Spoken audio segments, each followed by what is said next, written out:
హిందీలో వచ్చినటువంటి 'చావా' మూవీ సరికొత్త రికార్డులైతే సృష్టిస్తుందని చెప్పాలి. లాంగ్ టైమ్‌లో ఈ మూవీ మాత్రం అదిరిపోయే రికార్డయితే పెట్టి తీరుతుందని చెప్పక తప్పదు. శివాజీ తనయుడు 'శంభాజీ' హీరోగా నటించిన ఈ మూవీ మాత్రం అదిరిపోయి వసూలు రాబడుతుంది ప్రెజెంట్ హిందీలో. కాకపోతే వాళ్ళు చేసినటువంటి మిస్టేక్ ఏంటంటే అన్ని భాషల్లో ఒకేసారి రిలీజ్ చేస్తే తిరుగులేనటువంటి కలెక్షన్స్ వచ్చుండేవి.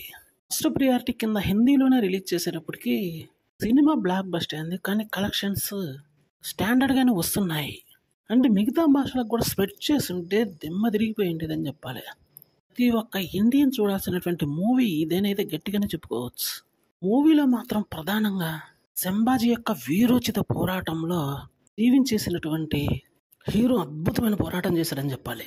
సరికొత్త రికార్డులు క్రియేట్ చేసే దిశగా వెళ్తుందని చెప్పక తప్పదు. ఇటు ఫోటోగ్రఫీ కానీ, ఇటు బ్యాక్గ్రౌండ్ మ్యూజిక్ కానీ ఏ విధంగా చూసినా కూడా మూవీ సెన్సేషనల్ బ్లాక్ బస్టర్ అయింది. ఇటువంటి మూవీసే